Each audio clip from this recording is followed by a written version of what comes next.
yang telah memberikan hidayahnya kepada kita,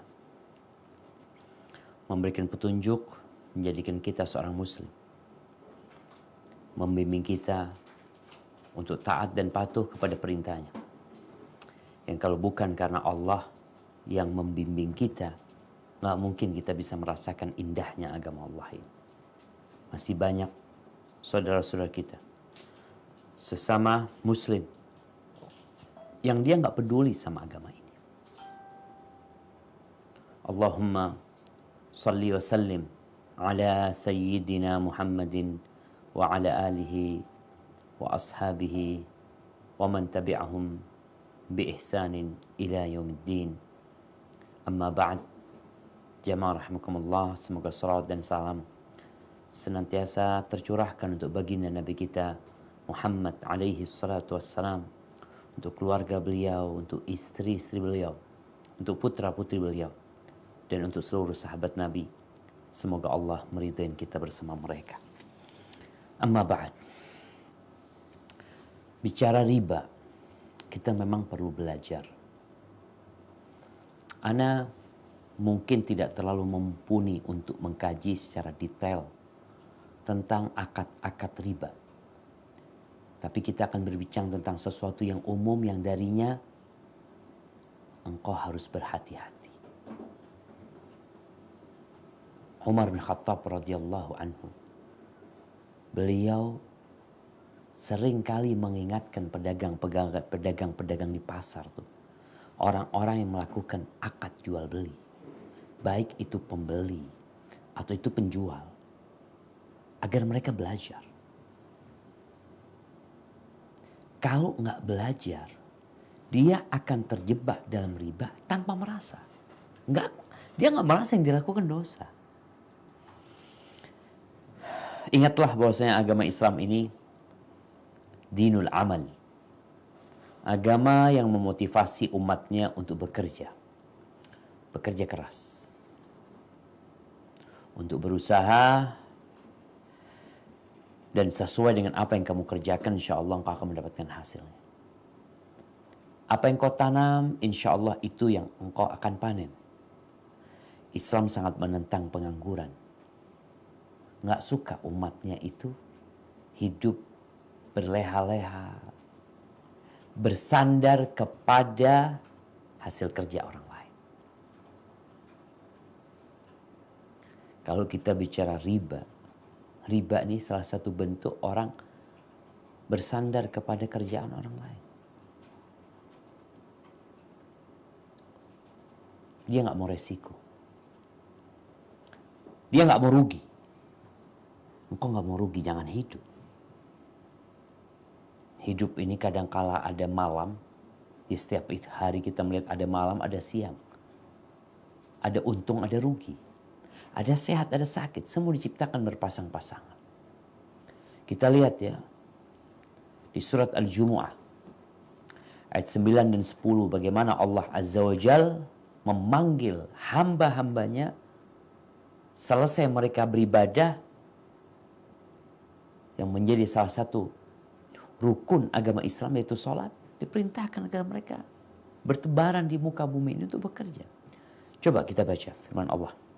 Di surat Al-Jumu'ah ayat 9 dan 10. Tafadhal.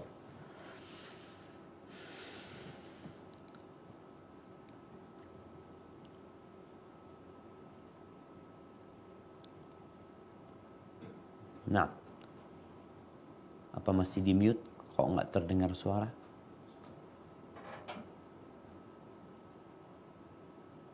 Terdengar suara saya, Ustaz? Sekarang terdengar. Tafadhal. Hilang lagi suaranya. Ya ayyuhallazina amanu.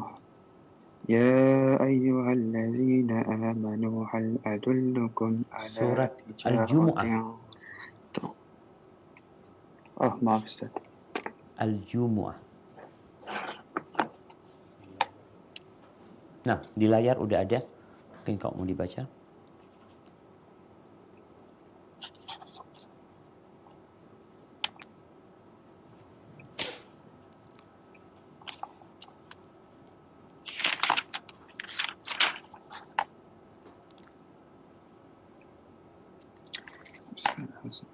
الشيطان الرجيم يا أيها الذين آمنوا إذا نودي للصلاة من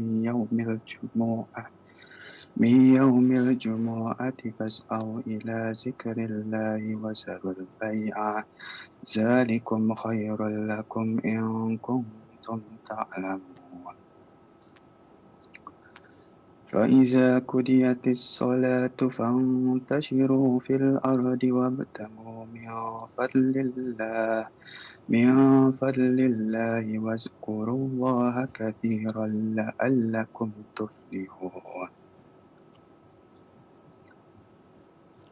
Artinya, Wahai orang-orang yang beriman, apabila telah diseru untuk melaksanakan sholat pada hari Jumat, maka segeralah kamu mengingat Allah dan tinggalkanlah jual beli.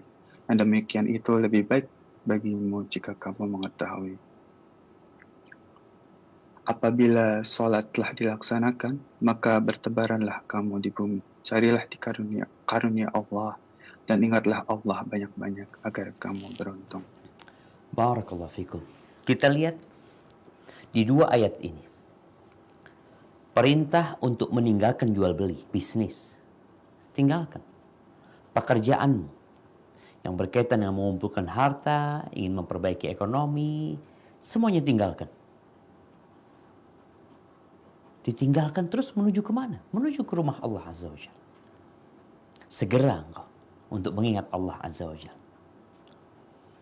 Itu lebih baik. Tinggalkan jual beli itu lebih baik. Saat itu lebih baik. Kalau kalian tahu. Tapi kadang-kala kita melihat orang-orang masih sibuk berdagang. Karena dia nggak tahu. Setelah sholat, silahkan. Jadi kita tuh harus proporsional. Kapan waktunya bekerja? Kapan waktunya beribadah? Selesai sholat, lanjutkan. Silahkan kau bertebaran di muka bumi ini. Cari karunia Allah. Peras keringatmu dalam mengais rizki. Wadhkurullaha katsiran. Dan ingatlah Allah banyak kali. Perbanyak mengingat Allah SWT. Agar apa? Agar jangan sampai engkau bekerja mencari rizki dari jalan yang gak benar. Banyak orang yang bekerja berusaha capek kerjanya. Tapi karena gak mengingat Allah SWT, akhirnya dia jadi orang-orang yang merugi. Hasil kerjanya jadi azab buat dia. Dia ingin menikmatin hasil kerjanya, ternyata jadi azab. Na'udzubillah min dzalik. Kita lihat agama kita. Memerintahkan untuk bekerja. Harta itu penopang kehidupan. Salat itu keselamatan dunia dan akhirat kita. Maka dua-duanya harus dijalankan. Di dalam sebuah hadis yang diriwayatkan Imam Bukhari, Nabi SAW menjelaskan tentang kehormatan seorang yang bekerja. Walaupun dia mungkin buang sampah. Mungkin kita melihat ada orang-orang yang kerjanya pagi hari, dia ngumpulin sampah. Dia bawa itu sampah dari rumah, pindah dari rumah fulan ke rumah fulan, dikumpulin, kemudian dia buang. Kerjaan dia itu jauh lebih utama, lebih mulia daripada mereka yang mungkin perlente, tapi melakukan riba. Rasul SAW mengatakan, ma akala ahadun ta'aman qat khairan lahu min an ya'kula min amaliyati. Tidaklah seorang makan sesuatu makanan yang lebih mulia, yang lebih baik dari hasil kerja tangan dia. Wa inna nabiyallah Daud kana ya'kulu min amaliyati. Nabiullah Daud tuh beliau makan dari hasil kerja beliau. Nabi. Apa kerjaan Nabi Daud alaihissalam? Beliau raja. Yang seharusnya raja itu bisa menikmati negerinya semau dia. Karena raja itu seperti pemilik. Tapi Nabi Daud alaihissalam gak mau. Dengan kerajaan yang begitu besarnya, beliau masih kerja. Beliau kerja. Buat apa? Buat baju besi. Dalam hadis riwayat Imam Bukhari yang lainnya, ketika ada seorang fakir yang minta mengemis. Apa kata Nabi SAW? La an yahtazima ahadukum huzmatan min hatab. Masya Allah, Nabi kita Muhammad SAW, beliau adalah makhluk yang paling indah yang pernah ada di muka bumi ini. SAW. Engkau kalau membaca petuah-petuah beliau, ajaran-ajaran beliau, semuanya indah dan menyenangkan. Datang orang minta-minta, Nabi tidak mengusir. Nabi tidak menghardik. Tapi Nabi memberi arahan. Seseorang di antara kalian itu cari kayu bakar. Cari kayu bakar, banyak. Tempat-tempat yang ada pohon, yang kayu-kayunya udah tua, udah nggak dipakai, dia ambil tuh kayu bakar, lalu dia pikul, lalu dia jual, itu lebih baik daripada dia minta-minta. Mungkin kau berpikir, orang minta-minta Ustaz, hasilnya banyak loh Ustaz. Kadang-kala mereka sehari dapat 100.000, 200.000, 300.000, bisa lebih dari itu. Sedangkan jual kayu bakar, mungkin kalau bicara di Indonesia 30.000, 50.000 udah banyak banget tuh. Tapi ternyata itu lebih baik daripada engkau menjadi benalu, minta-minta kepada masyarakat. Haibati fillah. Sekarang kita hidup 1442 Hijriah. Tanggal 14, ya. 14 Rabiul Awal 1442 Hijriah.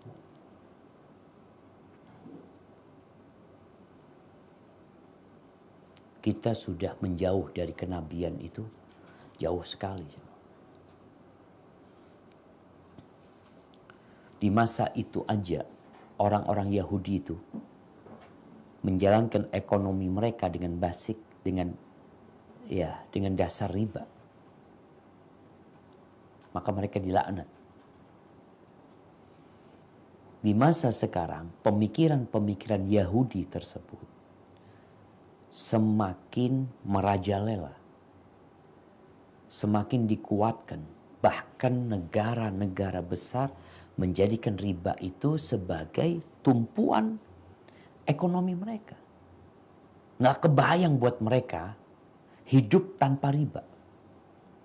Nggak kebayang udah. Makanya negara-negara besar itu pada utang sana, utang sini dengan riba. Dalam bayangan mereka memang harus seperti ini supaya negara itu jalan. Ekonomi kapitalis, ekonomi liberal. Nggak peduli mereka. Semakin banyak modalmu, semakin banyak keuntunganmu.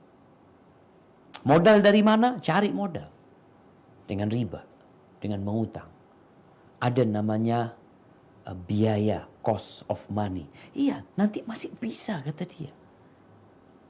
Masih bisa untuk membayar hal itu. Nggak ada dalam bayangan mereka halal atau haram. Ya'tiyan ala nasi zamanun. Akan datang satu masa kepada manusia, la yubalil mar. Orang nggak lagi peduli. Amin halalin. Apakah dia menghasilkan uang itu dari cara yang halal atau dari cara yang haram?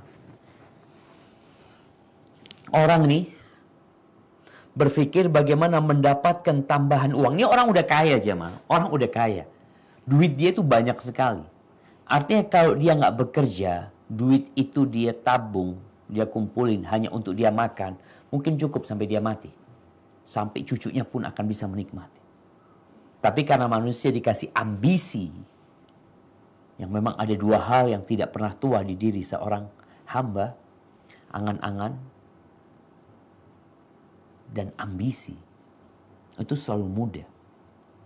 Maka dia terus bagaimana duit ini bisa terus bertambah, tapi nggak ada resiko rugi. Ya deposit, riba, pembiayaan, semuanya diputer tuh, urusannya uang. Uang diuangkan kembali, bukan untuk usaha sama mereka. Dan kalau bicara riba, seakan-akan sudah masuk ke semua lini. Gaji kita, ya mungkin sebagian orang gajinya itu harus ngambil di bank riba memang. Harus kayak gitu, dia nggak bisa gitu loh, mau ngambil cash nggak bisa. Nggak, kita datang ke kantor mamanya, ana mau ambil gaji ana nggak mau duit ana dimasukin bank. Nggak bisa. Sistem-sistem yang ada sekarang, jual beli, online nggak online apapun, kadang-kala di situ ada unsur riba. Ada sebuah hadis yang memang diperselisihkan kesahihannya, namun disahihkan oleh sebagian ulama. Hadisnya diriwayatkan oleh Imam Ahmad, Abu Dawud, Nasai, Ibnu Majah, ya, dari Abu Hurairah radhiyallahu anhu, dari Nabi alaihi salatu wassalam, la ya'tiyanna 'alan nasi zamanun la yabqa ahadun illa akala riba. Akan datang satu masa di mana manusia tidak ada seorang pun dari mereka kecuali makan riba. Kecuali orang itu makan riba. Illa akal riba. Fa in lam yakulhu, kalau dia nggak makan, asabahu min ghubari, dia akan terkena debu dari riba tersebut. Udah mau benar-benar ya, sampai subhanallah ya. Kita tuh beberapa yayasan itu buka rekening. Kita inginnya rekening yang nggak riba. Tapi ternyata ada orang-orang yang mau transfer dari rekening yang riba. Subhanallah. Apalagi rekening yang riba ini ada fasilitas yang memudahkan. Sehingga orang pada kesana. Dia nggak mau makan riba sebenarnya. Tapi ya dia mencari kemudahan tersebut. Akhirnya dia terkena riba tersebut. Mau tidak mau. Engkau mau menghindar tapi engkau tetap terkena tadi debunya riba. Ahibati fillah, apa itu riba? Ngomong-ngomong riba, apa itu riba Ustaz? Apakah riba di zaman modern sama zaman dulu berbeda? Sama aja. Yang berubah itu bungkusnya. Namanya mungkin berubah. Kalau dulu namanya riba, sekarang namanya bunga. Namanya faedah. Bahasa Inggrisnya apa? Apa? Apa bahasa Inggrisnya? Rate. Rate namanya. Apa jalan namanya? Ibnu Qudamah rahimahullahu ta'ala ketika beliau mendefinisikan riba, beliau mengatakan az-ziyadah fi asya' makhsusah. Riba itu artinya tambahan. Tambahan sih ya, tambahan pada barang-barang tertentu. Yang ada khusus tambahan itu. Emas sama emas ya, di mana syaratnya harus sama, perak sama perak harus sama, gandum sama gandum harus sama, kurma sama kurma harus sama. Ketika ada tambahan, yang satu kilo, yang satu kilo setengah, riba jadinya. Itu namanya riba fadl, riba tambahan. Jenis yang kedua adalah tambahan yang disebabkan adanya tempo waktu pembayaran, utang piutang.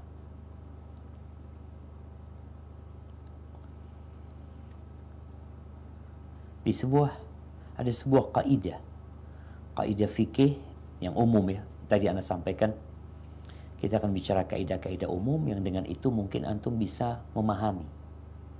Paling enggak hati itu ketika ragu tinggalkan.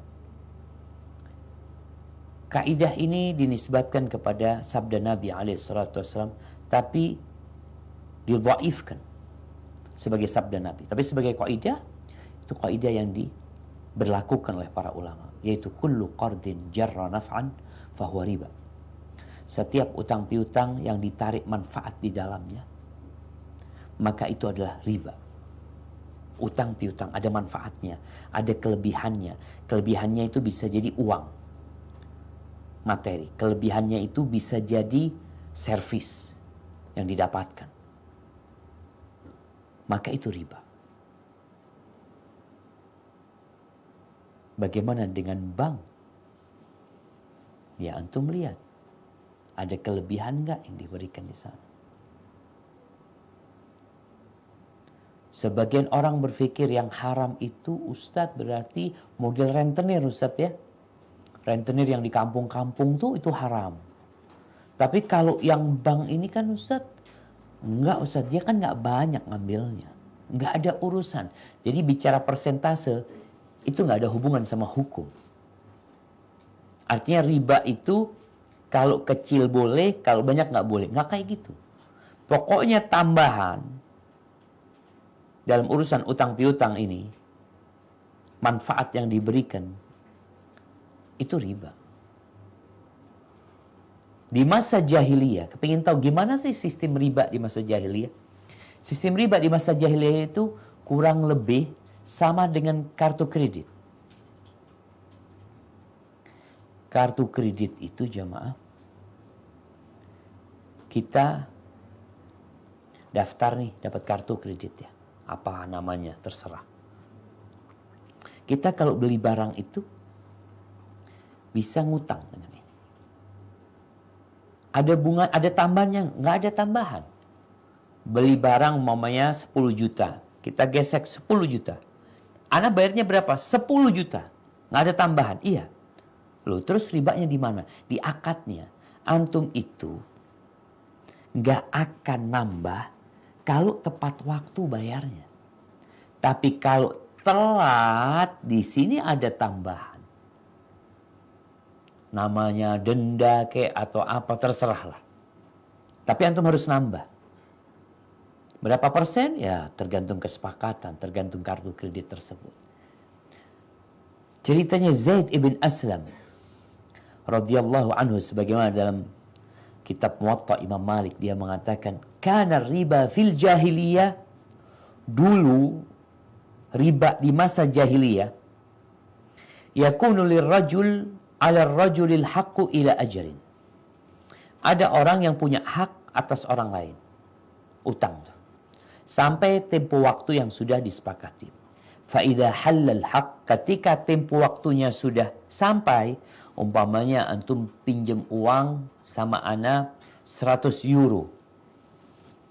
100 euro. Ustaz, ana pinjam 100 euro. Ana kasih ini 100 euro. Kapan mau bayar? Insya Allah Ustaz tanggal 14 bulan Jumadal, bulan Rabiul Tsani. 1 bulan temponya. Sekarang Rabiul Awal berarti Rabiul Tsani. 1 bulan. Siap. Ana kasih. Kesepakatannya ini apa? Nggak ada kesepakatannya. Kesepakatannya udah, kau bayar nanti tanggal 14. Fa'idha halal haq, kalau tempo waktunya tiba, ana ngomong sama antum. Ataqdi au turbi. Gimana, engkau mau bayar sekarang, mau ngelunasin sekarang, atau engkau mau tambahin? Jadi selama 1 bulan penuh itu nggak ada tambahan. Subhanallah. Itu riba jahiliyah. Artinya ribanya itu lebih ringan sebenarnya. Tapi itu diharamkan. Ketika jatuh temponya, ditanya, engkau mau lunasin atau engkau mau tambahin? Fa'in qadahu akhadha minhu.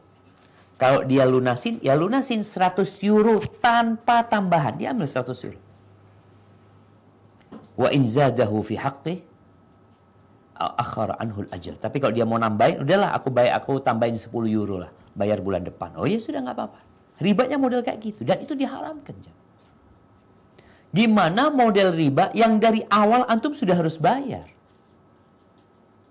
Antum sudah harus bayar. Pinjam 100 euro, katakan 100 euro ya, bayarnya 110 euro. Apalagi kalau di kampung-kampung jemaah. Pinjam 100 euro, bayarnya atau dapatnya 90 euro, bayarnya 110 euro. Kalau di kampung ini ya Allah jemaah, kesian kita melihat masyarakat. Dan dianggap oleh masyarakat itu hal yang biasa. Biasa banget. Apa buktinya biasa? Nggak sembunyi-sembunyi mereka melakukannya. Orang kalau itu dosa, kita bentar lagi akan baca ayat-ayat tentang ancaman riba ini. Ini dosa besar. Orang kalau berbuat dosa itu biasanya sembunyi-sembunyi. Sekarang orang melakukan riba, bangga. Saya kerja di tempat riba. Bangga. Di kampung-kampung itu keliling, nggak ada yang sembunyi-sembunyi. Datang ke rumah orang, nggak ada. Terang-terangan di siang hari, di panas bolong, dia melakukan hal itu. Allah berfirman jemaah tentang riba ini. Di surat Al-Baqarah ayat 275. Nah, silakan dibaca.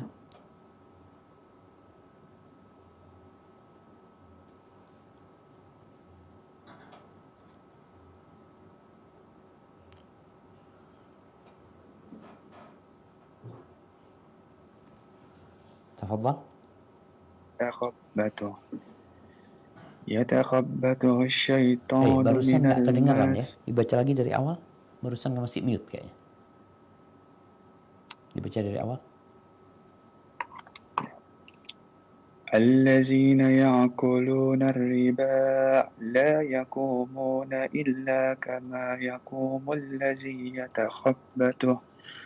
يتخبطه الشيطان من المس ذلك بأنهم قالوا إنما البيع مثل الربا وأحل الله البيع وحرم الربا فمن جاءه موعظة من ربه فانتهى فله ما سلف وأمره إلى الله ومن آدى فأولئك أصحاب النار هم فيها خالدون. Artinya, Ustaz, orang-orang yang memakan riba tidak dapat berdiri, melainkan seperti berdirinya yang kesurupan setan karena gila. Yang demikian itu karena mereka berkata bahwa jual beli itu sama dengan riba. Padahal Allah telah menghalalkan jual beli dan mengharamkan riba. Barang siapa mendapat peringatan dari Tuhannya, lalu dia berhenti, maka apa yang telah diperolehnya dahulu menjadi miliknya, dan urusannya terserah kepada Allah. Barang siapa yang mengulangi, maka mereka itu penghuni neraka. Mereka kekal di dalamnya. Barakallahu fikum. Itu orang-orang yang makan riba. Dia itu dibangkitkan pada hari kiamat seperti orang yang kesurupan. Berdiri, tahu-tahu jatuh ya. Mungkin dia merangkak, mungkin dia ketawa-ketawa sendiri. Kenapa ya? Allah sebutkan. Gara-gara dia mengatakan jual beli itu sama dengan riba. Innamal bai'u mithlu riba. Nggak sama. Riba itu tidak ada sedikit pun resiko kerugian. Engkau nggak mau rugi. Beda sama jual beli.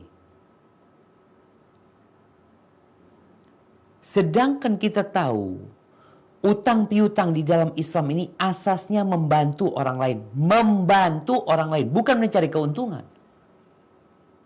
Namanya orang membantu orang lain, dia sedang mencari pahala. Dia sedang berburu ganjaran, balasan dari Allah Subhanahu wa taala. Kalau ternyata engkau dengan meminjamkan uang, engkau mau cari manfaat dari orang tersebut, nggak waras engkau itu. Apalagi mengatakan sama, jual beli sama riba, nggak sama. Ustaz, kalau bagi hasil engkau bisa rugi. Nah, berapa sering Anda bagi hasil sama kawan umpamanya. Kita bagi hasil. Hasil itu kalau untung dibagi. Kalau rugi juga dibagi. Orang yang punya modal nggak mau dia rugi. Kalau untung doang dibagi. Rugi antum yang rugi. Kenapa Anda harus rugi? Subhanallah. Pertanyaannya, kenapa antum harus rugi? Terus kenapa antum harus dapat untung? Kalau antum nggak mau rugi, antum jangan ambil untung. Pinjemin aja Anda duit. Bukan bagi hasil. Tapi sekali lagi, jadi ada orang-orang yang punya duit banyak jamaah. Dia kalau mau buka usaha baru, dia takut rugi. Tapi tatkala ada orang-orang yang mau berusaha dengan uang dia nggak mau juga rugi nantinya. Maka dia pakai sistem tadi riba. Orang jual beli memang cari untung. Orang meminjamkan uang nggak boleh cari untung. Untungnya di akhirat. Buat apa engkau untung di dunia kalau kemudian jadi bala buat engkau? Ya, tapi ada orang yang nggak mau dikasih tahu. Makanya Allah sebutkan, faman ja'ahu mau'izatun min rabbi. Barang siapa yang datang kepadanya nasihatnya, kajian ini nih sekarang nih. Yang nonton kan ada mungkin yang masih melakukan riba. Mungkin kerja di tempat riba. Mungkin hati dia masih belum menerima. Karena dalam bayangan dia itu riba yang haram itu yang konsumtif. Itu haram. Tapi kalau riba untuk usaha, nggak haram kata dia. Subhanallah. Mereka akan mencari segala cara agar riba itu halal. Agar muslim ini mau riba. Apalagi kita di Indonesia, 87,2% itu muslim. 299 juta itu muslim. Kalau ternyata mereka nggak mau riba, gimana? Padahal secara ekonomi ada keyakinan tanpa riba kita nggak akan bisa menjalankan roda ekonomi. Maka akhirnya bagaimana nih muslim melakukan riba? Ada usaha itu. Makanya dikatakan barang siapa yang datang kepadanya mau'izah min rabbihi, nasihat dari Tuhannya. Ana bacakan ayat Allah. Antum dilihat lagi surat Al-Baqarah ayat 275. Falahu ma salaf, udah. Urusan dia yang dulu sudah. Kemudian ya bertobatlah kepada Allah Subhanahu wa taala.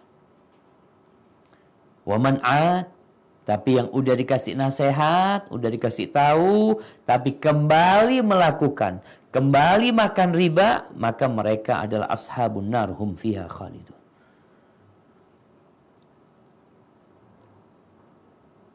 Di surat Al-Baqarah juga, di ayat 278-279. Tafadhal dibaca.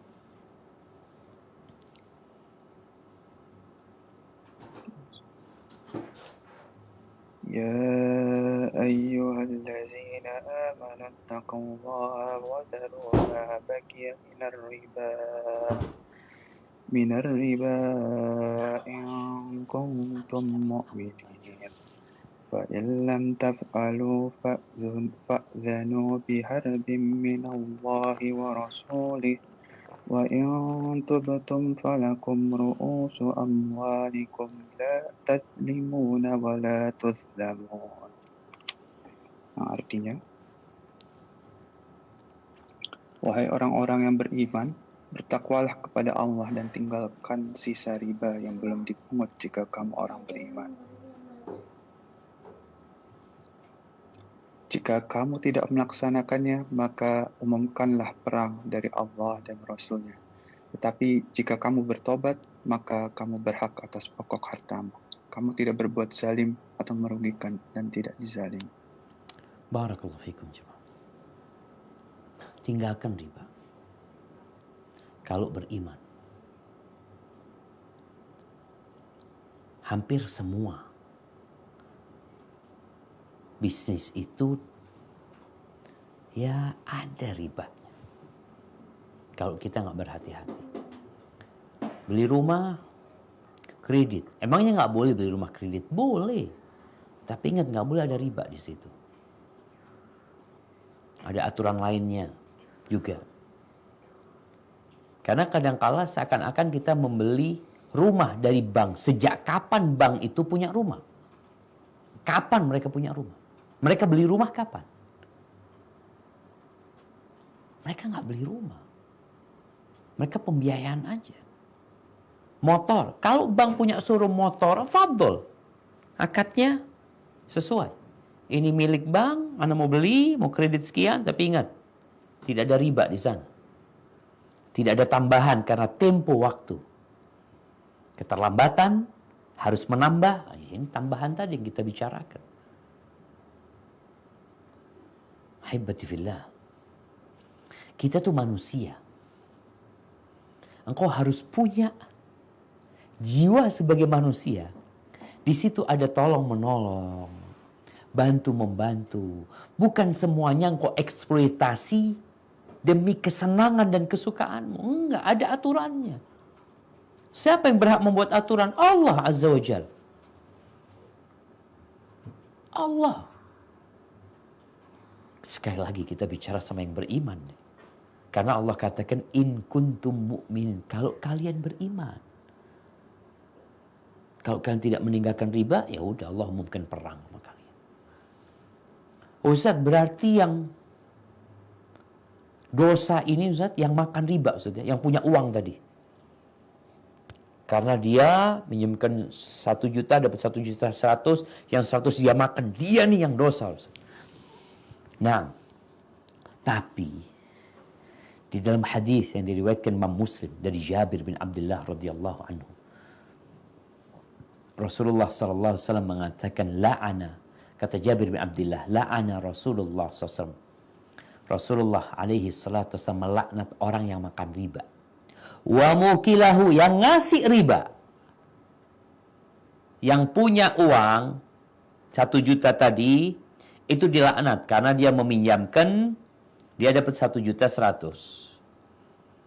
Yang pinjam uang dilaknat karena dia kasih 100 tambahan kepada orang ini, riba. Yang sudah Allah katakan haram, engkau masih kasihkan nama dia. Wa katibahu, yang nulis dilaknat juga. Wa syahidai, yang jadi saksi. Akad-akad sekarang perlu saksi, pakai materai atau apa, di notaris. Akad riba. Hum sawa.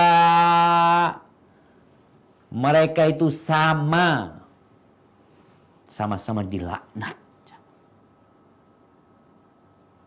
Karena akad riba itu tidak akan terjadi kecuali dengan keridhaan nih. Keridhaan yang punya uang, keridhaan yang pinjam uang, keridhaan tukang tulisnya, keridhaan dua saksinya. Al-Imam Bukhari meriwayatkan hadis dari Samurah bin Jundub radhiyallahu anhu dalam mimpi Nabi alaihi salatu wassalam.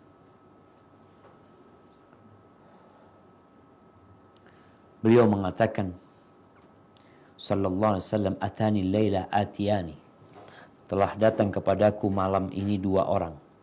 Wa innahuma ibta'athani, 2 orang itu membangunkan aku dari tidurku. Wa innahuma qala lin taliq, lalu keduanya mengatakan kepadaku, ayo beranjak, berangkat. Wa inin talaqtu ma'ahuma, akhirnya aku berangkat bersama keduanya. Fa ataina ala nahrin, akhirnya kami bertiga itu mendatangi sebuah sungai.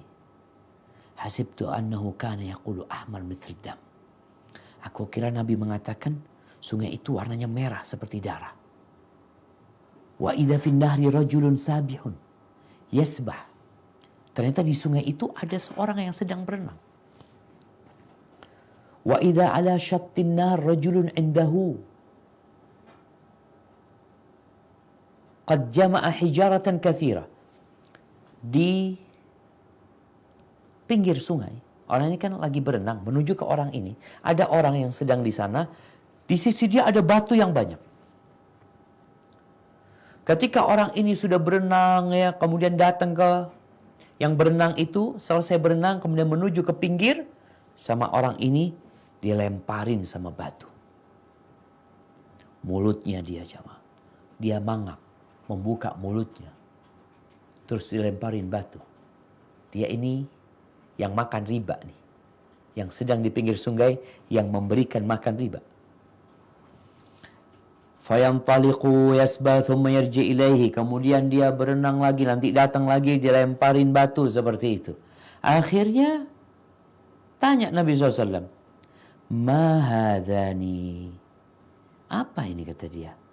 Amar rajul ladzi ataita alaihi yasbah fin nahar wa yulqamul hijara fa innahu akilu riba. Itu yang berenang, itu yang makan riba.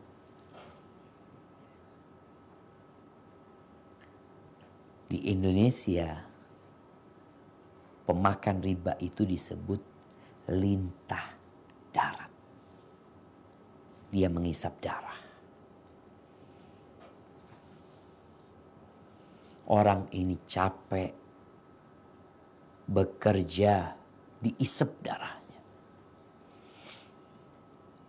Nah, makanya benar-benar dilaknat.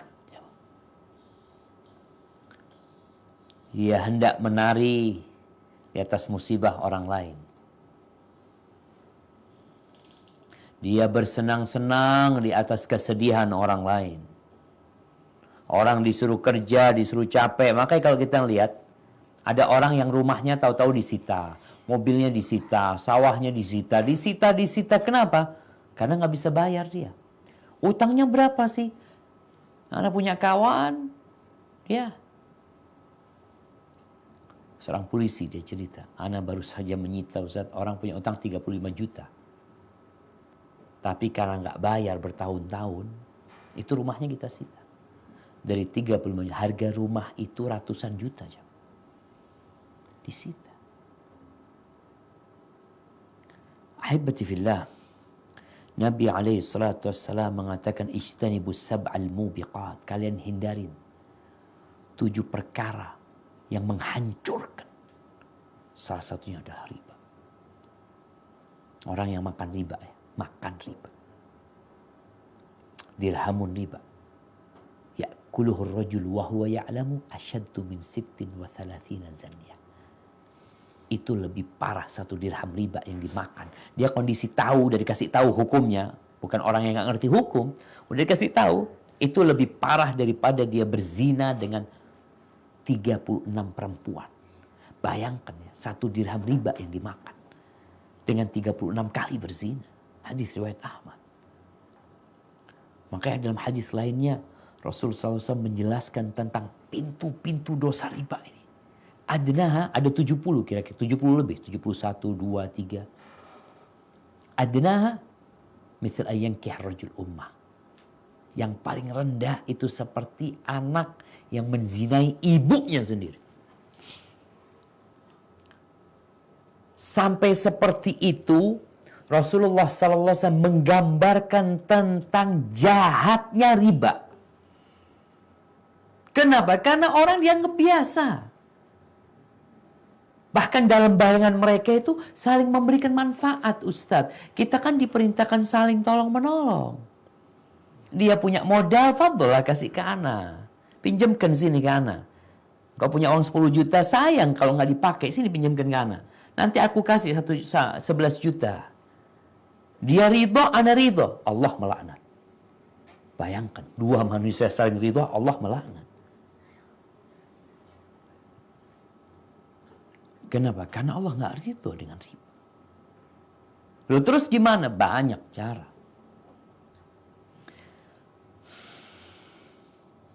Utang yang baik. Masih ada orang-orang yang mau ngutangin dengan baik. Masih ada, asalkan kau baik. Asalkan kau baik. Masalahnya kita ini, riba merajalela. Orang-orang yang mengutang nggak mau bayar. Menunda-nunda pembayaran. Padahal punya uang untuk membayar. Sehingga tercipta di masyarakat fobia terhadap orang yang mau berhutang. Takut nggak bayar.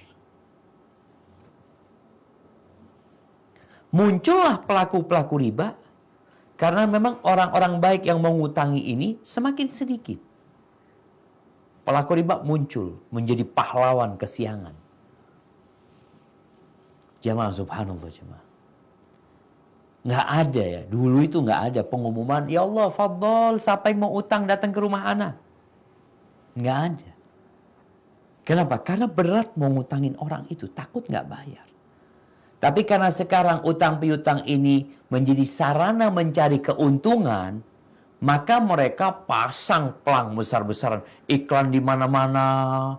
Tanpa, kalau kita bicara yang di masa kita yang kita lihat ini modern. Kalau antum lihat di Jember ini, antum lihat di pohon-pohon di mana di jalan-jalan ada tulisan tanpa uang muka, tanpa uang muka, tanpa jaminan, langsung cair. Apa ada lagi yang sekarang masa sekarang ini modern banget nih, yang pinjaman online. Pinjaman online, antum nggak perlu ada jaminan. Yang penting foto KTP, sama diri antum. Pas, foto. Tapi setelah itu, antum akan tahu kalau antum nggak bayar. Jadi yang diperbolehkan ya meminjamkan, kita pinjam. Maka jadilah orang yang baik. Ketika kau butuh sama Allah SWT. Ketika hidupmu susah, maka dekatkan diri kepada Allah SWT. Dan jangan akhirnya engkau mau pinjam tapi nggak mau bayar. Ya, ana sendiri menghadapi ya orang-orang yang nggak bayar ya, pinjam fulus Ustadz ya, ketika mau pinjam uang itu Masya Allah, segala kesedihan itu tampak di wajahnya yang membuat kita akhirnya kesian sama dia. Tapi setelah itu menghilang ya, nggak pernah ketemu. Sampai hari ini anda nggak tahu di mana tuh orang. Pergi. Ini yang merusak. Orang kayak gini merusak orang lain, akhirnya mau minjemin nggak percaya. Ketika nggak percaya, boleh jaminan. Tapi ingat, jaminan itu nggak boleh dimanfaatkan. Di kampung itu ya sampai saat ini masih ada orang menggadaikan, gadai itu. Boleh gadai dalam Islam, boleh gadai. Jual beli kredit boleh, gadai boleh. Tapi ikuti aturannya. Gimana aturannya? Belajar engkau tanya. Gimana sih gadai yang syar'i? Kadangkala kita ini karena perlu sama uang, udah gak mikir lagi. Udah anak punya sawah, tafadhol, anak butuh uang 2 juta. Sawahmu udah engkau garap. Digarap, gimana digarap? Dapat keuntungan dia dari 2 juta. Minjemin 2 juta, garap sawah, dapat keuntungan dia dari sawah itu yang seterusnya dia sewa. Engkau tetap bayar 2 juta. Dan subhanallah, kalau bicara mengutangin orang ya, Allah Azza wa Jalla berfirman di surat Al-Baqarah ayat 245. Nah, ayat 245, tafadhol dibaca.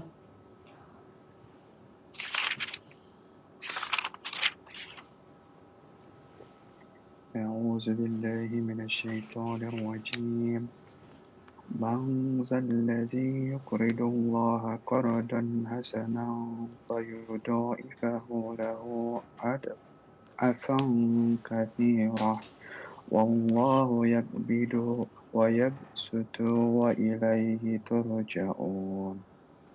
Yang artinya, barang siapa meminjami Allah dengan pinjaman yang baik, maka Allah melipat gandakan ganti kepadanya dengan yang banyak. Allah menahan dan melapangkan rizki dan kepadanya lah kamu dikembalikan. Barakallahu fiikum. Itu ini termasuk ngutangin Allah. Ngutangin orang-orang yang susah ya.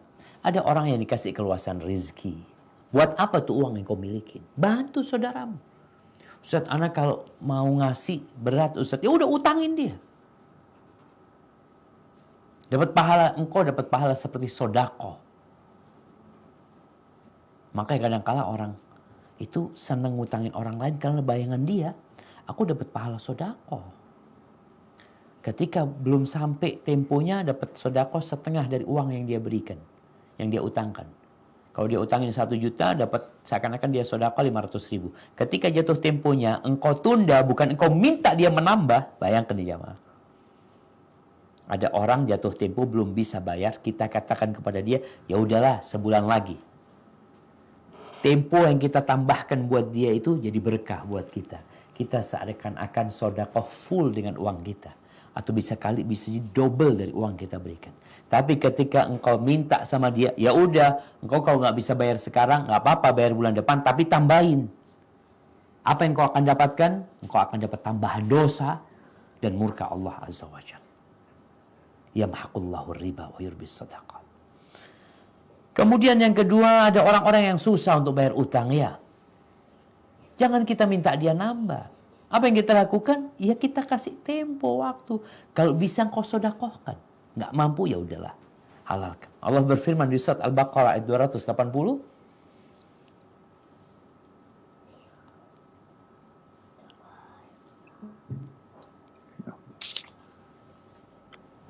وإن كان ذو أسرة فنظرة إلى ميسرة وأن تصدقوا خير لكم in kuntum ta'lamun, yang artinya, dan jika orang berutang itu dalam kesulitan, maka berilah tenggang waktu sampai dia memperoleh kelapangan.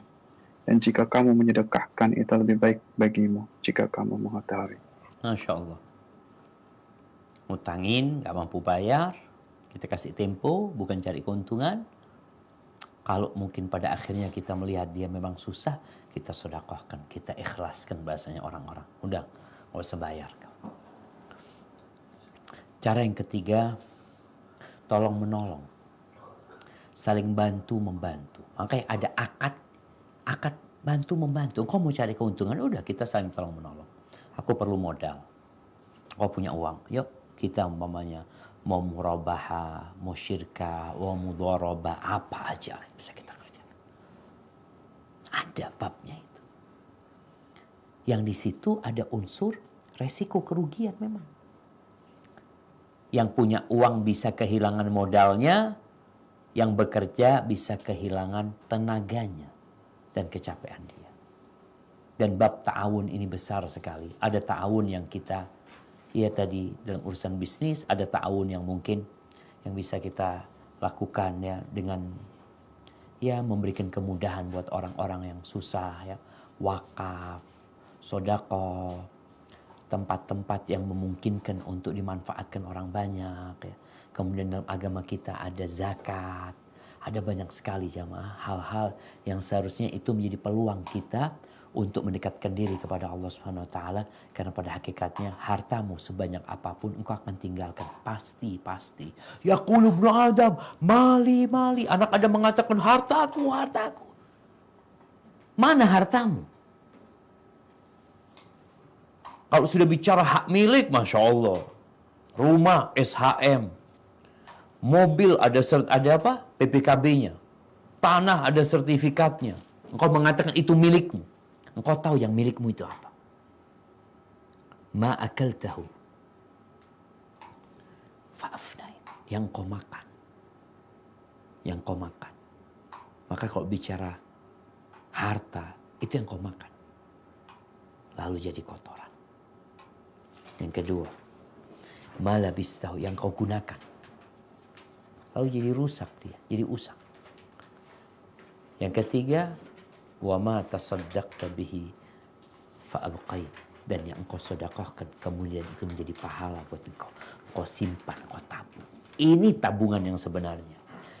Barakallahu fiik. Mungkin itu yang bisa kita sampaikan pada kesempatan kali ini. Yang jelas ketika berbincang tentang riba ini, ya hampir banyak sekali transaksi-transaksi yang di situ ada unsur riba, yang kalau kita bisa menghindar, kita wajib menghindar. Tapi tatkala memang nggak bisa menghindar, itu jadi keterpaksaan. Dan kita tahu dalam agama kita, ad-daruratu tubihul mahdhurat. Kondisi-kondisi darurat itu menghalalkan hal-hal yang terlarang sebelumnya. Hadza wallahu a'lam bishawab. Ana kembalikan kepada pembawa acara.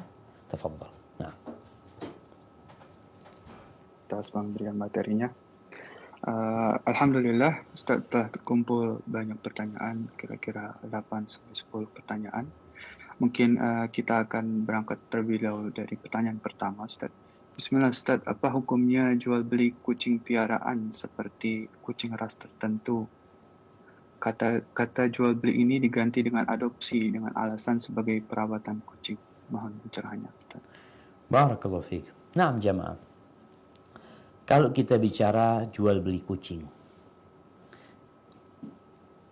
ada sebuah hadis yang dijadikan patokan atas dilarangnya jual beli kucing. Naha Rasulullah sallallahu alaihi wasallam an bai'is sinnaur. Nabi alaihi salatu wasallam melarang jual beli sinnaur. Sinnaur itu dikatakan kucing. Terjemahannya kucing. Tapi apakah larangan Nabi sallallahu alaihi wasallam itu haram atau hanya makruh saja? Jadi memang larangan itu hukum asalnya adalah haram. Tapi ada kondisi-kondisi yang turunnya jadi makruh. Berkaitan dengan jual beli kucing ini, sebagian besar ulama, bahkan jumhur ulama berpendapat bahwasanya nggak sampai haram. Mungkin di madhab Syafi'i, ya, di madhab Hanafi, di madhab Maliki, mereka berpendapat itu hanya makruh saja. Artinya satu hal yang dibenci, yang seharusnya ditinggalkan gitu loh. Karena mereka juga berbincang ya, hal itu seharusnya tidak dijual belikan. Ya engkau mau dikasihkanlah perkara itu. Apalagi secara manfaat mungkin ada manfaatnya. Tapi jangan sampai itu menyibukkan engkau dari pekerjaan-pekerjaan yang lain. Karena ada orang yang jual beli kucing atau yang memelihara kucing sehingga waktu dia hanya untuk kucing. Mungkin dia lebih peduli sama kucingnya daripada sama anaknya, daripada sama keluarganya. Padahal salah satu manfaat kucing itu adalah mengusir tikus ya, menjaga rumah kita. Jadi bukan untuk kita tidur sama dia, bukan, sebenarnya manfaat kucing bukan untuk itu, tapi untuk menjaga rumah kita. Jadi kalau mereka yang berpendapat haram seperti madhab Hambali, maka nggak boleh. Mau bahasanya diadopsi, mau ini itu, tapi tetap bahasa itu hanya untuk mengelak dari jual beli, padahal tetap jual beli. Namun Anda lihat mereka yang berpendapat atas makruhnya, mungkin pendapat itu termasuk yang kuat ya berkaitan dengan hal ini. Hada wallahu a'lam bishawab. Ustaz, semoga terjawab kepada ibu yang bertanya. Kemudian pertanyaan yang kedua, Ustaz. Bismillah, Assalamualaikum warahmatullahi wabarakatuh. Afwan, izin bertanya, apakah halal bagi anak memakan makanan yang diberikan oleh orang tuanya sementara orang tuanya bekerja di bank? Syukran. Barakallahu fikum. Naam jemaah.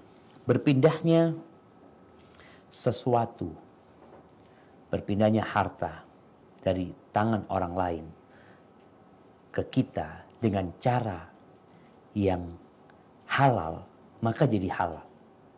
Selama barang tersebut barang yang halal. Momennya kita bicara orang tua. Ada orang tua yang kerjanya di bank. Ya tentu dia makan dari sana. Dia dapat dari hasil riba. Ketika diberikan kepada anak sebagai nafkah buat anak, diberikan kepada tamu sebagai jamuan buat tamu, diberikan kepada kawan sebagai traktir buat kawan ketika makan di restoran, atau diberikan sebuah hadiah kemudian diberikan hadiah tersebut diberikan kepada orang-orang yang dia kenal, maka perubahan kepemilikan di sini dengan cara yang halal, maka jadi halal sebenarnya. Tapi kalau barang itu barang yang haram, atau barang itu barang curian yang milik orang, maka tidak akan pernah jadi halal. Walaupun engkau membelinya. Maka kita lihat di negeri kita, kalau engkau membeli barang curian, engkau akan terkena pasal penada. Kenapa? Karena barang itu milik orang gitu loh. Yang menjual ini bukan pemiliknya.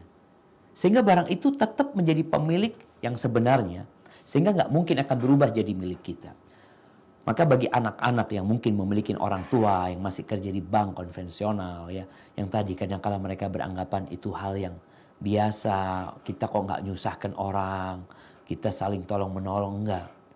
Ingat, kalau engkau bicara nggak nyusahkan orang, engkau saling tolong menolong, enggak.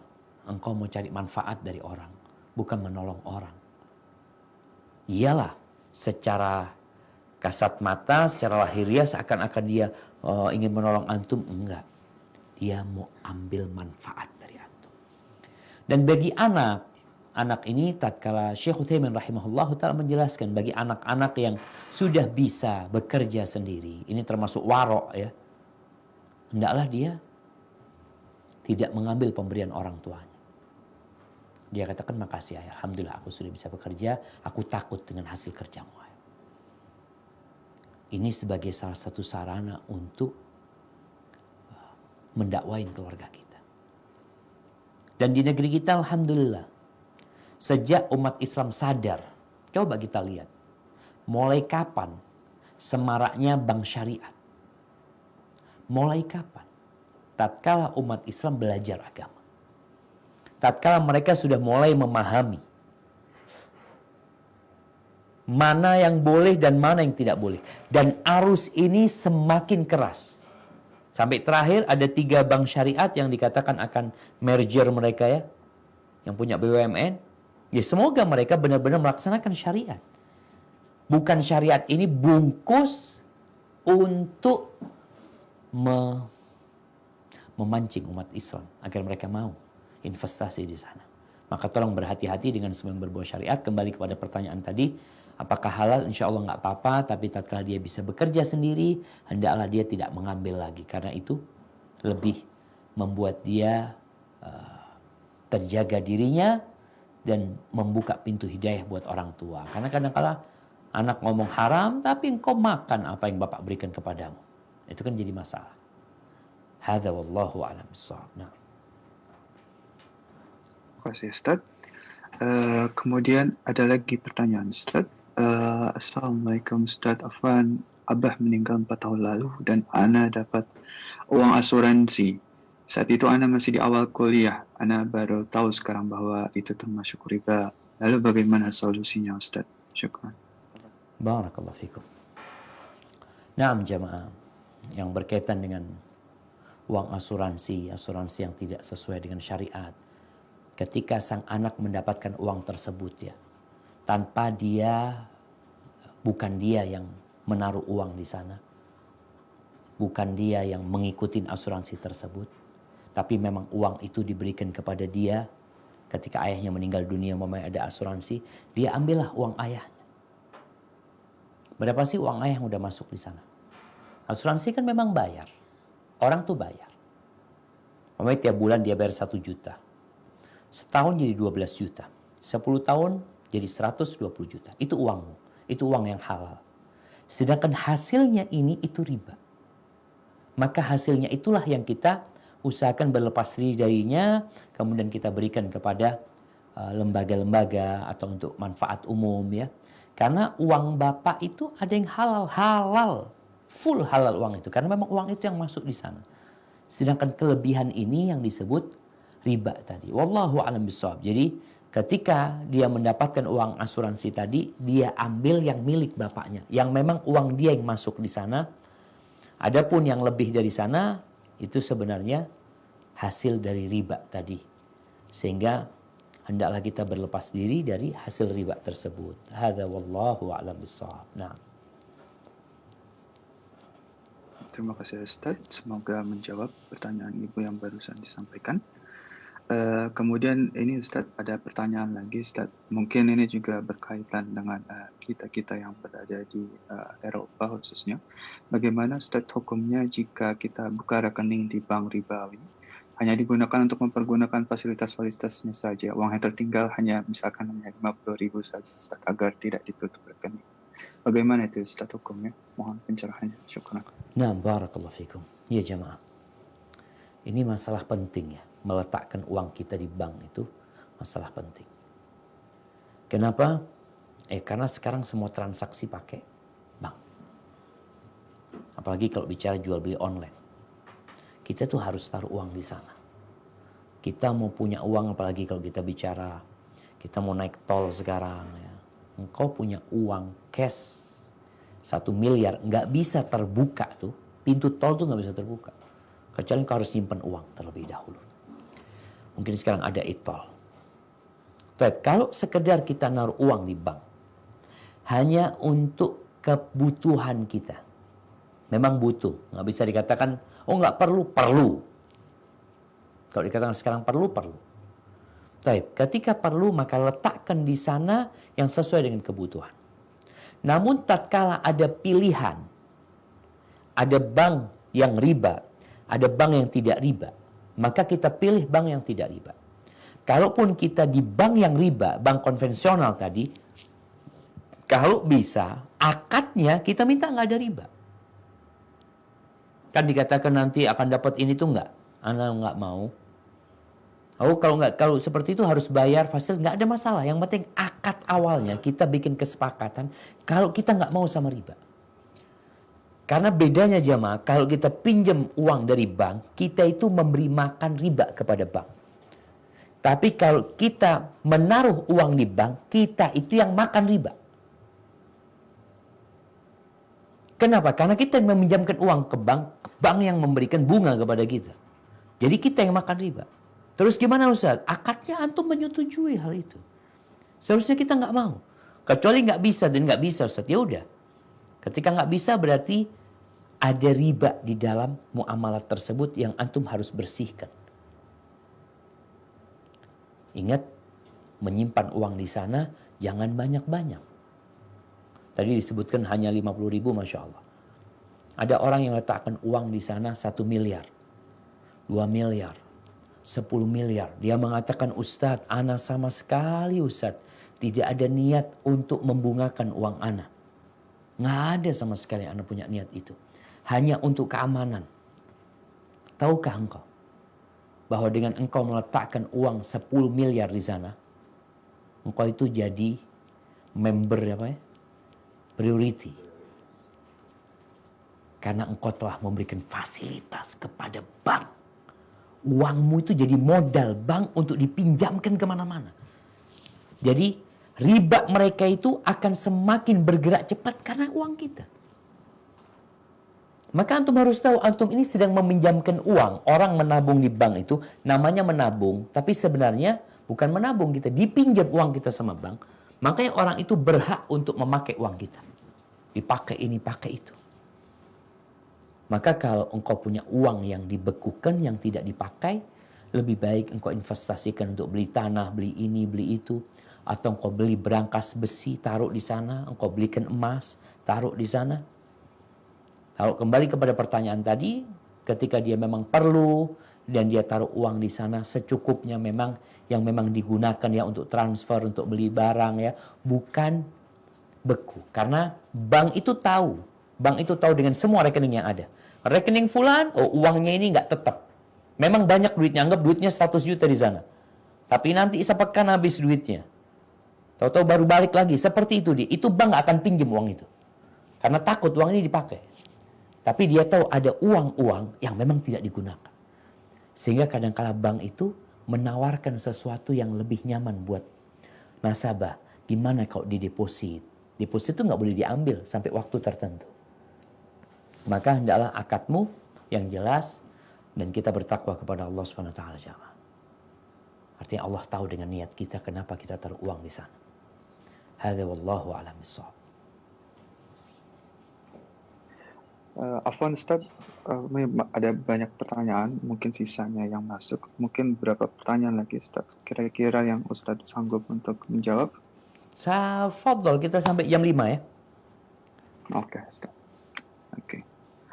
Kemudian ada pertanyaan selanjutnya, Ustaz. Assalamualaikum, saya mau tanya, kalau misalkan transaksi pinjam-meminjam dana menggunakan patokan harga suatu benda, misal emas, perak, sapi, dan lain sebagainya, apakah itu boleh hukumnya, Ustaz?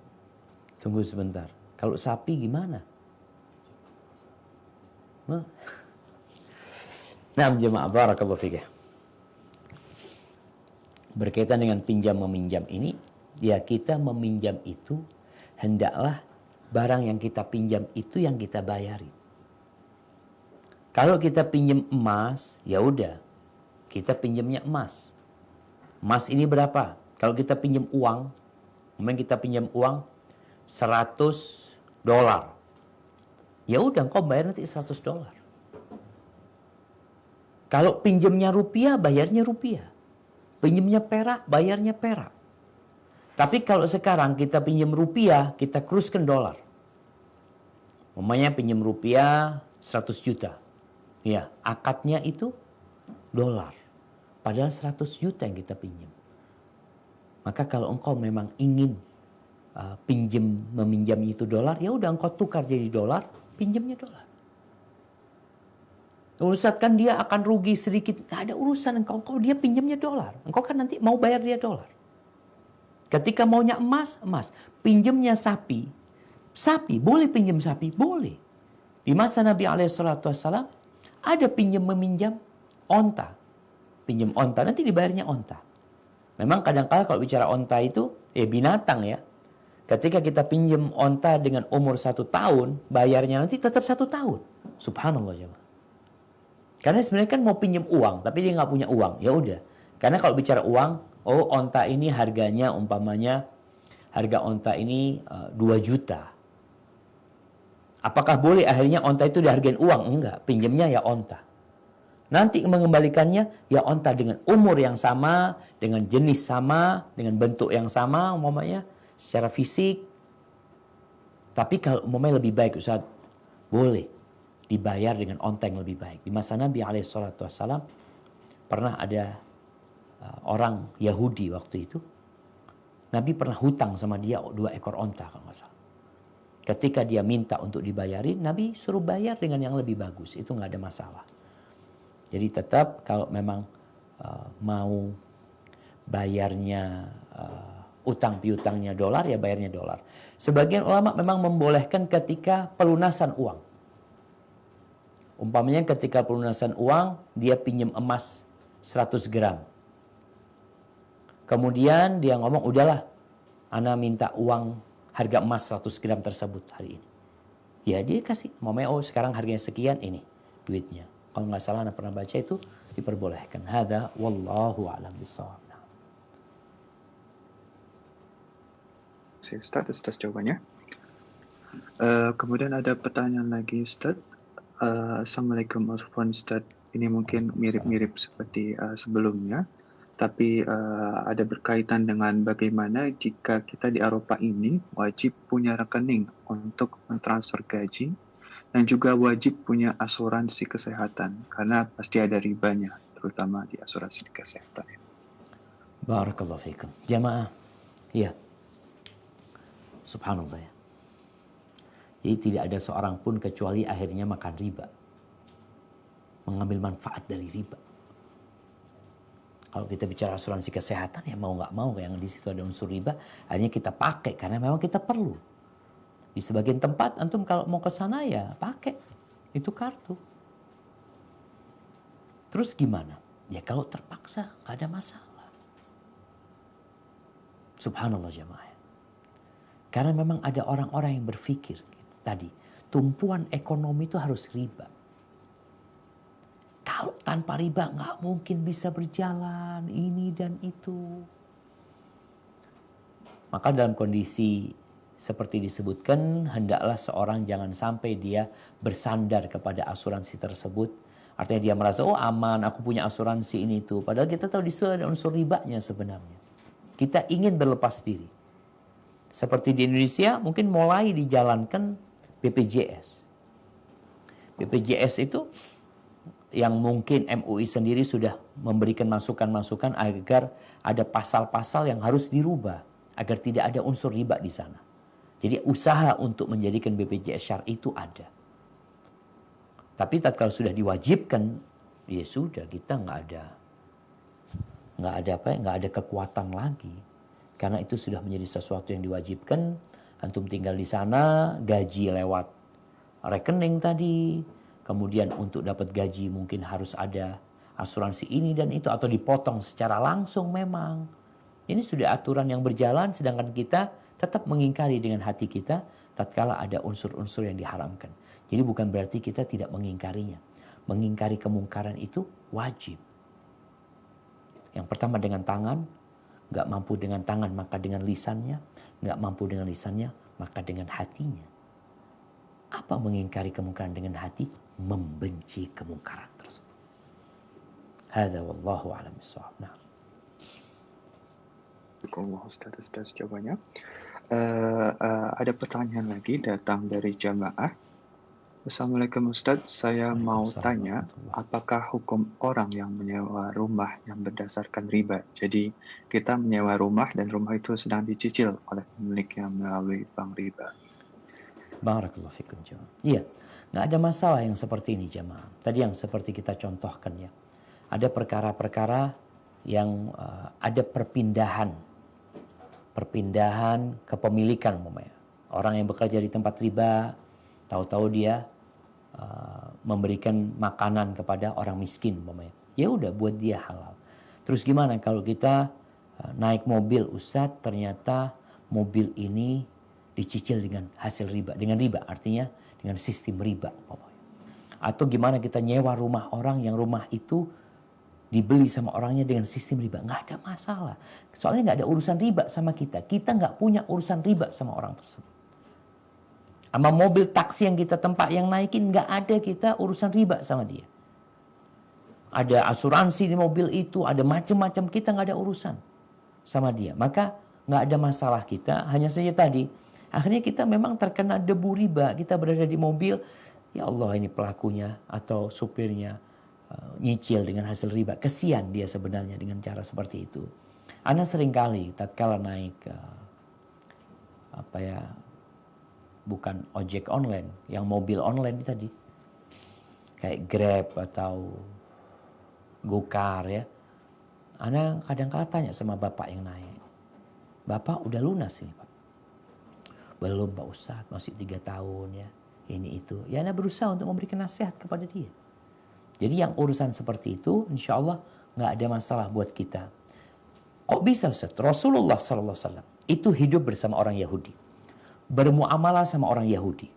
Dan kita tahu orang Yahudi ini ya menghalalkan segala cara untuk mendapatkan uang mereka. Bahkan Allah mengatakan wa akhdhihimur riba, dilaknatnya orang Yahudi karena mereka makan riba, mereka ngambil tuh riba. Wa qad nuhu anhu, mereka udah dilarang. Nabi dikasih hadiah sama orang Yahudi, diterima sama Nabi SAW. Bahkan dalam urusan kenegaraan, Nabi SAW minta tolong sama orang Yahudi. Pernah pada waktu itu, kisah sahabat yang membunuh 2 orang, yang dipikir orang ini adalah musuh, tapi ternyata mereka orang yang dalam perjanjian sama umat Islam. Akhirnya Nabi SAW datang ke kabilah Bani Nadir untuk minta pertolongan kepada mereka, bantuan mereka untuk melunasin denda atas terbunuhnya itu orang, karena memang dalam kesepakatan mereka saling membantu.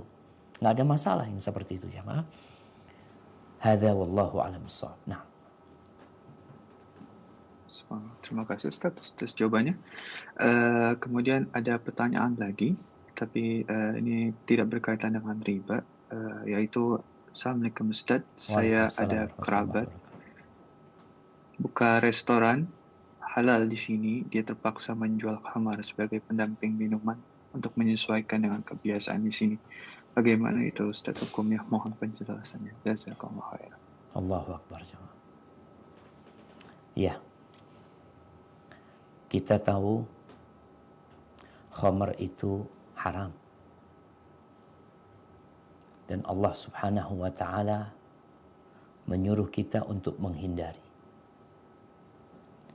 Rasul sallallahu alaihi wasallam berlepas diri dari seorang muslim yang duduk di meja, yang di meja tersebut ada minuman keras yang diputer, yang disuguhkan kepada mereka. Beliau berlepas diri. Bagaimana sekarang kita menyediakan hal itu? Kita menyediakan hal itu. Allah ketika mengharamkan untuk memakan sesuatu, hasilnya itu haram. Maka kita termasuk membantu orang melakukan kemaksiatan sebenarnya. Artinya khamar itu nggak boleh diminum sebenarnya. Bukan kita malah memberikan fasilitas kepada mereka. Terus gimana Ustaz? Kan kita hidup di negeri orang-orang kafir yang mereka kalau makan ya mesti minuman keras itu menjadi pendamping. Karena ketika ke Spanyol waktu itu kita makan ya memang disuguhkan itu. Kita minta untuk diangkat semuanya.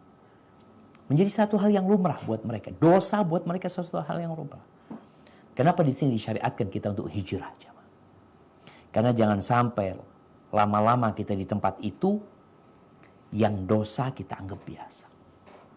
Padahal ketika kita bicarakan, yang namanya dosa tetap kita harus mengingkari. Kita nggak bisa mengingkari dengan tangan kita, nggak bisa dengan lisan kita, maka hati kita tetap membenci hal itu. Konsekuensi dari mengingkari dengan hati adalah meninggalkan tempat-tempat kemaksiatan, bukan malah kita mendatangkan khamar tadi yang dimurkai oleh Allah Azza wa Jalla.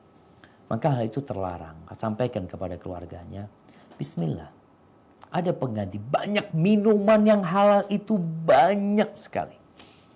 Tinggal kau sebutkan. Jus mangga, jus apel, jus anggur, jus jeruk, jus. Atau minuman yang lainnya. Mau yang hangat-hangat tinggal disebutin. Khamar nggak ada.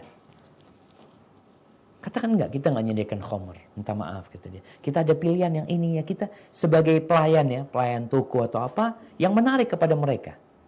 Mungkin kita memang tidak menyediakan ya, karena kita takut ada keributan ini itu macam-macam. Kita sampaikan. Engkau takut pelanggannya kabur. Engkau takut penghasilanmu berkurang. Man taraka syai'an lillah. Barang siapa yang meninggalkan sesuatu karena Allah, awadahullahu khairan min. Allah akan kasih ganti yang lebih baik daripada apa yang dia tinggalkan. Lebih baik. Nih buat teman-teman yang masih jual rokok umpamanya di toko dia ya. Karena rokok ini menarik usaha. Jadi orang biasanya kalau datang ke toko kita itu ya sekalian beli yang lainnya. Engkau telah meracuni saudaramu sendiri. Banyak yang halal itu banyak. Maka insya Allah tetap seorang muslim harus kokoh ya. Ketika pelanggannya tambah berkurang, insya Allah berkahnya tambah banyak. Hadza wallahu a'lam bissawab. Pertanyaan terakhir Ustaz, sekaligus juga sebagai penutup. Ada yang bertanya bagaimana mungkin jika hukum pendapatan melalui AdSense Ustaz, dari YouTube maupun Google. Nah, namun sekaligus juga sebagai penutup mungkin bisa juga kita tutup sebagai dengan bagaimana kiat-kiat kita supaya mungkin kita bisa terhindar dari riba-riba yang mungkin tidak bisa kita hindarkan. Tafadhol Ustaz. Barakallahu fikum. Jamaah rahimakumullah, berkaitan dengan AdSense namanya. AdSense. AdSense ya, yang di YouTube, yang di mana iklan-iklan. Sebenarnya tergantung apa yang kita iklankan. Apabila yang kita iklankan halal, insya Allah hasilnya halal. Kalau kita iklankan satu hal yang makruh, jadi makruh juga. Kalau yang kita iklankan sesuatu yang haram, maka jadi haram juga. Dan di sana nanti iklan itu juga, ini bicara produk yang diiklankan. Setelah itu bicara bagaimana bentuk iklan tersebut. Apabila iklan tersebut mengandung unsur maksiat umpamanya, berarti ada dosa kita di sana. Umpamanya ada perempuan-perempuan yang tidak berjilbab ya, yang menarik orang-orang, aurat yang ditampakkan di sana. Kita dapat dari sana tuh. Maka kita dapat bagian di sana. Walaupun secara iklannya tadi barang halal sebenarnya. Jadi kalau yang diiklankan itu sesuatu yang halal maka jadi halal. Kalau sesuatu yang haram jadi haram. Kemudian jadi catatan juga bentuk iklannya seperti apa. Kemudian Ana terus terang, Ana sedih sekali ya tatkala Ana membaca Al-Quranul Karim atau menyimak Al-Quranul Karim, tahu-tahu dipotong sama iklan. Dipotong sama iklan. Ketika engkau bisa untuk tidak melakukan itu akan lebih utama. Orang ini mau dengerin Quran. Kadang-kala memotong iklannya itu semaunya mereka. Memotong ayatnya itu ya. Hadza wallahu a'lam bishawab. Adapun bagaimana kita terhindar dari riba, seorang muslim itu dalam perjalanan menuju kepada Allah SWT, dia selalu minta tolong sama Allah. Iyyaka na'bud wa iyyaka nasta'in. Sesulit apapun jalan yang engkau lalui, jangan lupa Allah itu dapat membuatnya mudah. Jangan pernah berputus asa. Jangan pernah mengatakan enggak mungkin, enggak bisa ini itu. Iyyaka na'bud wa iyyaka nasta'in. Tidak ada yang mudah kecuali yang Allah bikin mudah. Dan yang sulit pun kalau Allah berkehendak bisa menjadi mudah. Maka nasihat Ana buat Ana sendiri, buat kawan-kawan semua dalam urusan riba ini, berusaha semaksimal mungkin untuk belajar. Untuk tahu mana yang halal dan mana yang haram. Dan ketahuilah bahwa yang halal jauh lebih banyak daripada yang haram. Tapi yang haram itu biasanya nafsu kita suka dengan hal itu. Insya Allah, Allah akan bukakan buat kita jalan-jalan yang indah tatkala kita bertakwa kepada Allah. Semua jalan yang buntu akan terbuka. Semua rizki yang mungkin sulit sedang kita dapatkan, nggak punya modal ini itu. Kalau engkau bertakwa kepada Allah, Allah akan kasih rizki dari arah yang tidak disangka-sangka. Hadza wallahu a'lam bishawab. Subhanakallahumma bihamdika asyhadu an la ilaha illa anta astaghfiruka wa atubu ilaik. Anda kembalikan kepada pembawa acara. Wassalamualaikum warahmatullahi wabarakatuh. Warahmatullahi wabarakatuh. Alhamdulillah, jazakallah khair Ustaz atas pelajarannya dan materinya. Semoga kepada para jemaah sekalian dapat mengambil ibrah atau pelajaran dari materi riba yang baru saja disampaikan.